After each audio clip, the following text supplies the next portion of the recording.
Hola, le saluda Enrique Fernández Maldonado y le damos la bienvenida a una nueva edición de Mesa Política, el programa producido por Otra Mirada TV en coproducción con Nuestra América TV y el Centro de Políticas Públicas y Derechos Humanos Perú Equidad. El día de hoy trataremos sobre la situación de los trabajadores de construcción civil que han logrado cerrar, una vez más, un convenio colectivo por rama de actividad en el sector de la construcción, que está representado en la Cámara Peruana de Construcción CAPECO. ¿Por qué es importante discutir este tema? Para quienes no están enterados, en el Perú el único sector económico que cuenta en la actualidad con una negociación colectiva por rama de actividad es precisamente construcción civil. A diferencia de lo que sucedía en décadas anteriores, previas a las reformas laborales de los años 90, cuando eran varios los sectores económicos que suscribían acuerdos colectivos en este nivel. Recordemos, en el caso de los trabajadores bancarios, telefónicos, pesqueros, mineros, del sector eléctrico, portuarios, y otros sectores que lograban cerrar convenios colectivos a nivel de rama de actividad, lo cual generaba una serie de ventajas para el sector en su conjunto y para los trabajadores en particular. Para ello, contaremos con la presencia hoy del señor Luis Villanueva. Él es secretario general de la Federación Nacional de Construcción Civil del Perú y ha tenido la gentileza de aceptar esta entrevista. Luis, bienvenido. Para comenzar esta conversación, te pediría que nos expliques en qué consiste una negociación colectiva por rama de actividad y en qué se diferencia de otro tipo de negociaciones, por ejemplo, a nivel de empresa o grupo económico.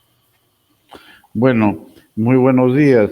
Y respecto a tu pregunta, tengo que señalar que la negociación colectiva por rama tiene una particularidad especial porque el producto de esta negociación beneficia tanto a los trabajadores sindicalizados y a los no sindicalizados que se dediquen a esta actividad. Por ejemplo, en el caso de la negociación colectiva por rama del sector construcción que anualmente se resuelve en el Perú, esta beneficia a todos los trabajadores de la construcción que se dediquen a esta actividad, a todos los trabajadores a nivel nacional, estén sindicalizados o no estén sindicalizados. El único requisito es que el presupuesto de la obra, sea pública o sea privada, supere, su presupuesto en valor supere las 50 unidades UIT, ¿no? 50 UIT, unidades impositivas tributarias. Es decir, que superen los 220.000 soles su presupuesto, ¿no? Y si tiene una idea de cuántas obras a nivel nacional del sector superan esos presupuestos, un porcentaje.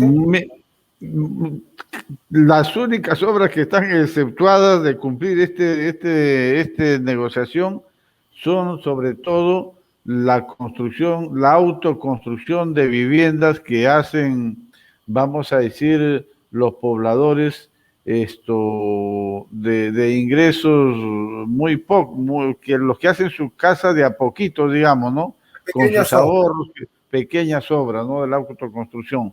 Pero mayormente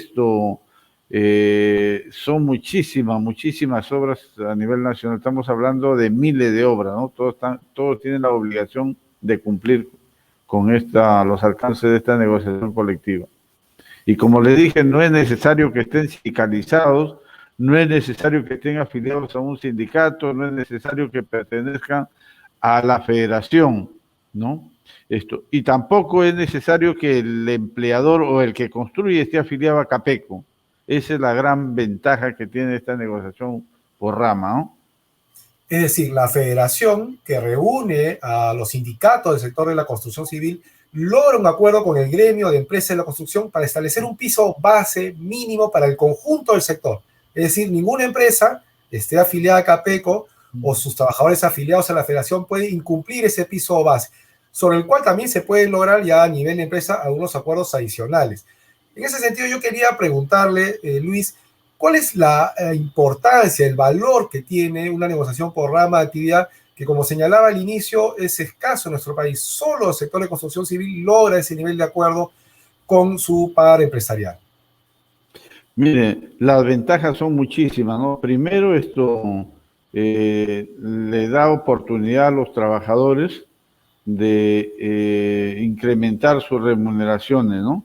De manera periódica. Ese es muy bueno, por supuesto. Pero además creemos nosotros que esta es una herramienta, una de las herramientas más eficaces para una redistribución equitativa de la renta que se obtiene a través de las relaciones laborales. Otra de las ventajas es, desde el punto de vista sindical, es que al movimiento sindical le da fortaleza, le da capacidad de convocatoria, porque es un gremio que negocia a este nivel y tiene, vamos a decir, la fortaleza de ser el interlocutor de los trabajadores del sector ante las autoridades y ante los empleadores. Pero además, mire, una de las ventajas que ha dado aquí al sector de la construcción es estabilidad. Cero conflictos sociales, cero conflictos en las obras respecto a las relaciones laborales.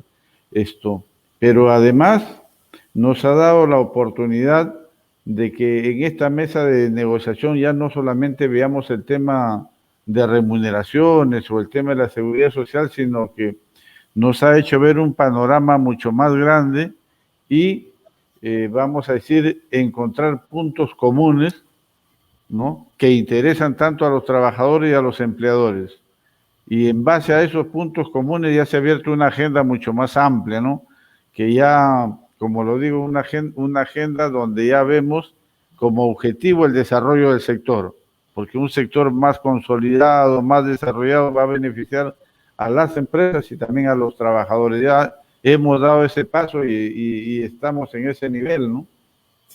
Eso que usted ha señalado, Luis, es muy importante. El sector de construcción civil viene negociando programa de actividad desde el año 2004, si no mal recuerdo, y son negociaciones anuales. Esto quiere decir que Capeco y la Federación se han puesto de acuerdo 15 años consecutivos en un convenio colectivo que le ha dado estabilidad, que ha permitido al sector de construcción crecer. Recordemos que el sector de la construcción ha sido uno de los sectores que más se ha expandido en el periodo de crecimiento económico e incluso ha sido el que más ha crecido en el periodo de crisis producido por la pandemia.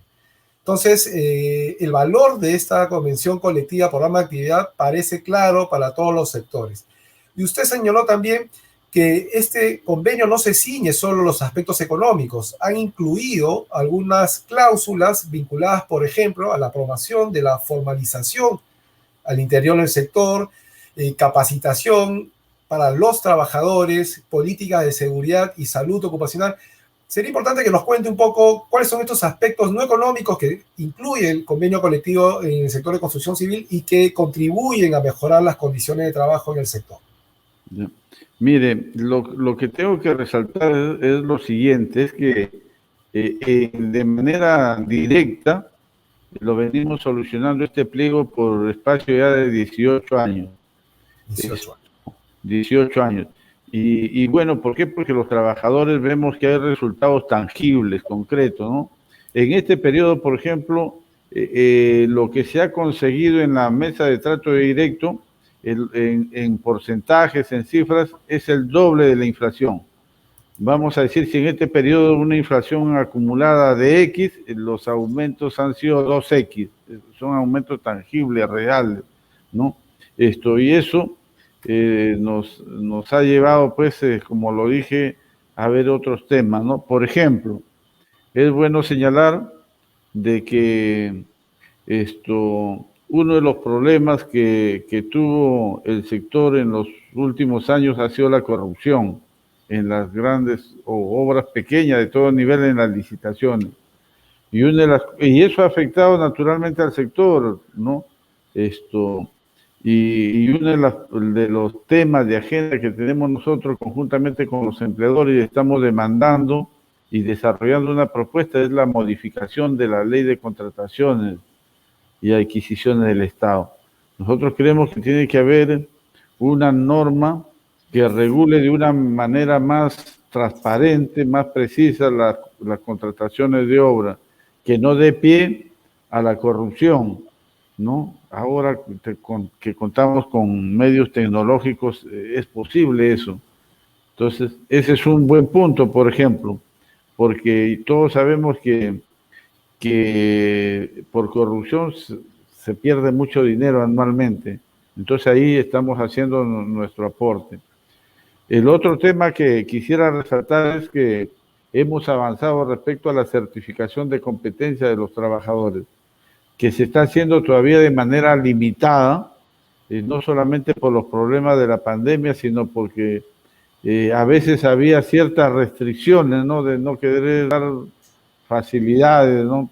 Por parte de un sector empresarial que siempre ponía peros, pero también a veces de parte de los trabajadores. Ahora, los dos gremios nos hemos puesto de acuerdo para aplicar políticas para hacer de forma masiva, ¿no? Porque esta certificación de competencias laborales se tienen que hacer en obra, ¿no? O sea, no es necesario que un trabajador que ya tiene muchos años de experiencia y sabe hacer su oficio, no es posible que no cuente con una certificación. Esa certificación se hace en el propio frente de trabajo, ¿no? Y a un costo mínimo, ¿no? ¿Y Entonces, estaría a cargo de quién esa certificación? ¿Del CENSICO, del CONAFOICER, del Ministerio de Trabajo? ¿Cuál sería la institución que...? mire, nosotros felizmente en la construcción, por esto del diálogo, hemos involucrado también, no solamente está involucrado CAPECO y la Federación, también hemos logrado involucrar a CENSICO y también a los colegios profesionales, Colegio Ingeniero y al Colegio de Arquitectos. Entonces, la certificación con CENSICO, con CONAFOBICER, con ambas instituciones. Lo único que nosotros hacemos, promovemos y damos las condiciones para que eso se haga, ¿no? Porque es bueno resaltar que CENSICO también está comprometido en estas certificaciones de competencias, lo hemos visto a través de algunas noticias que lo ha expresado su presidenta, pero también nosotros directamente a través de CONAFOBICER estamos impulsando esta certificación, ¿no? O sea, tanto CAPECO como la Federación, y lo estamos haciendo, miren, en algunos casos de manera real en las obras y en otro caso inclusive hasta virtual, ¿no? Entonces esa es una modalidad para acercarnos más al trabajador, ¿no? Y otro de los temas que sería bueno expresar aquí es que estamos trabajando también para reducir la informalidad en el sector. Ese es otro de los puntos que estamos desarrollando y lo tenemos muy avanzado, ¿no? Y ahí, aquí hemos logrado involucrarnos no solamente CAPECO y la Federación, sino que lo hemos comprometido también a SUNAFIL y estamos tocando las puertas de muchas autoridades de los diferentes ministerios, ¿no? Este tema es muy importante porque el tema de la informalidad empata totalmente con uno de los principales problemas de la agenda social y económica de nuestro país, como es precisamente los altos niveles de desprotección social que derivan de una situación de informalidad. Pero yo quería señalar que además de estos puntos que usted ha señalado, Luis, el convenio colectivo entre CAPECO y la Federación incluye una declaración final donde ambos sectores, ambos gremios, hacen una apuesta común por erradicar dos temas que nos parecen clave. Por un lado, combatir la violencia, la extorsión, el vandalismo que se ha dado en algunos casos en obras de construcción civil, y por otro lado, una defensa y una promoción clara de la libertad sindical y de los derechos colectivos. Esto no aparece en el común de los convenios colectivos, de los pocos convenios colectivos que se firman en nuestro país, y dice mucho del nivel de diálogo social que existe en este sector y que debería ser un ejemplo para otras ramas de actividad. ¿Qué nos puede señalar al respecto? Bueno, primero señalar que es cierto que hay entendimiento, pero creemos que eso se debe porque la Federación de Construcción Civil no ha perdido su nivel de convocatoria, de lucha, ¿no? Y de fortaleza, porque nosotros tenemos bien claro que se sientan a la mesa gremios que tienen una fortaleza respecto a su representación y respecto a su capacidad de poder tomar acciones en caso sean necesarias. Entonces, siempre en la mesa ponemos claro, ¿no?, que lo que buscamos son coincidencias, pero también está claro que cada sector tiene sus intereses propios. Hay intereses que son irreconciliables. Hasta ahora nos gustaría llegar a un punto que eso lo podamos conseguir algún momento, pero hay entendimiento. Nosotros siempre hemos conversado con los señores de Capeco, y una de las cosas que hemos podido, vamos a decir, lograr entendimiento es que la libertad sindical es un derecho fundamental, no solamente para los trabajadores, sino también para ellos, porque al final los empleadores también están agremiados gracias a ese derecho de asociación, ¿no?, que nos reconoce los convenios internacionales, inclusive hasta la Carta de los Derechos Humanos, ¿no? Entonces, eso ha quedado claro y por eso hemos logrado que se reconozca la libertad sindical y se promuevan ciertas condiciones para que dentro de las obras los trabajadores se puedan reunir, se puedan organizar y puedan ejercer sus derechos colectivos, ¿no? Ese es, yo creo que ese es muy importante. Pero lo que yo quisiera resaltar es que esto ha sido un trabajo que ha venido evolucionando de a poco, porque la negociación por rama en el sector de la construcción se da desde los años 63, cuando se estableció una Comisión Nacional para la Industria de la Construcción. Pero fueron negociaciones, vamos a decir, de mucho conflicto, donde normalmente se resolvía a través de una resolución administrativa, ¿no?, de la autoridad de trabajo. Y es en la década de los 90 donde se deja un tiempo sin derecho a esta negociación a los trabajadores de la construcción. Lo recuperamos en los años 2003, ¿no?, con retroactividad a los años que no se había negociado. Y bueno, yo creo que las experiencias han ido demostrando tanto a los empleadores como a los trabajadores que esta es la mejor forma de solucionar nuestros problemas. Porque el sector, miren, tiene cierta estabilidad, ¿no?, porque no hay conflictos laborales que tengan que ver con reclamos de salarios, de condiciones de trabajo. Los conflictos en el sector ahora son otros, como usted lo ha señalado, por ejemplo, la violencia, porque se ha infiltrado el crimen organizado en el sector de la construcción. Son bandas de delincuentes que se dedican a extorsionar no solamente en el sector de la construcción, sino en otras actividades de la economía, ¿no? Y que, bueno, hemos llegado a la conclusión que la única manera de enfrentar es juntos, ¿no? Porque ya sabemos que el Estado lamentablemente es muy débil, ¿no? Tenemos un poder judicial que no es muy adecuado, una fiscalía de la misma manera y la policía que tiene muchas debilidades. Entonces, juntos podemos defendernos mejor, tanto trabajadores, profesionales en la obra y también los puestos de trabajo, ¿no? Y estamos en esa vía. Ojalá que en algún momento podamos encontrar mejores coincidencias con los empleadores de la Cámara de la Construcción y podamos resolver algunas demandas históricas que son de parte de los trabajadores, como la Bolsa de Trabajo, ¿no?, que en la década de los 90 fue derogada por el gobierno de Fujimori, ¿no?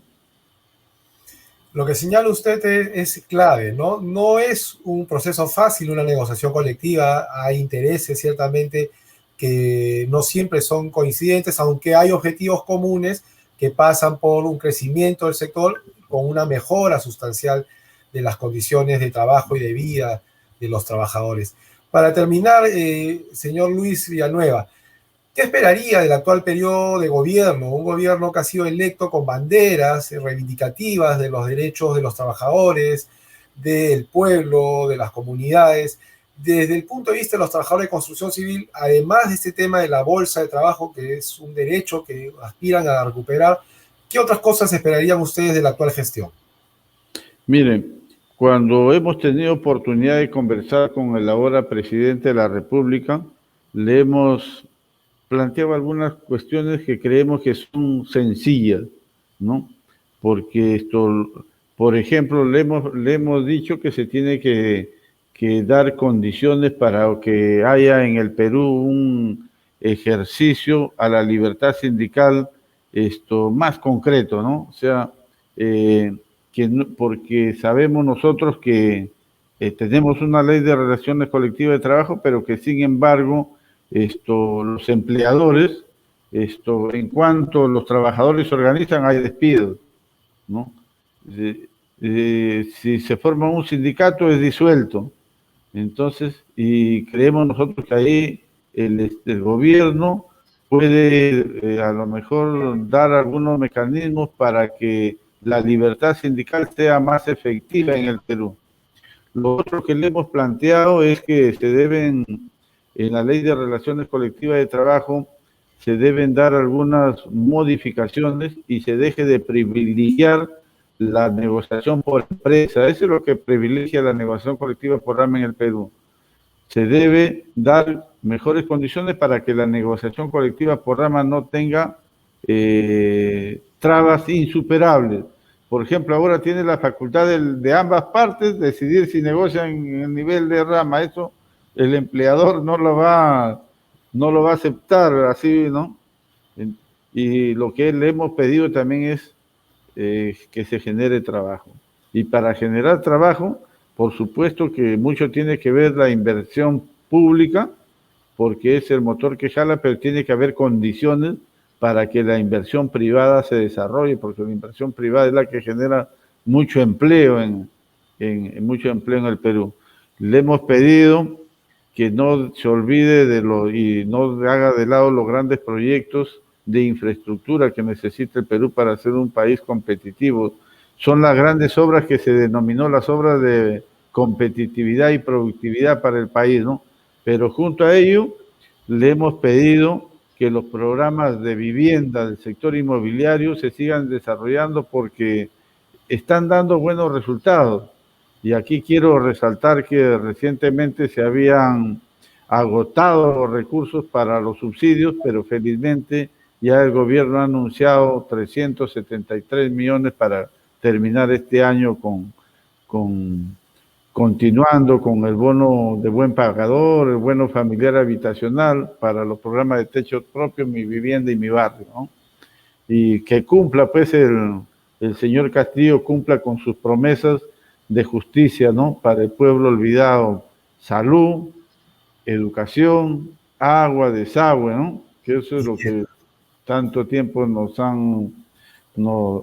se ha dado, pese a que ha habido un crecimiento económico, pues no ha habido desarrollo y atención social, ¿no? Para los peruanos.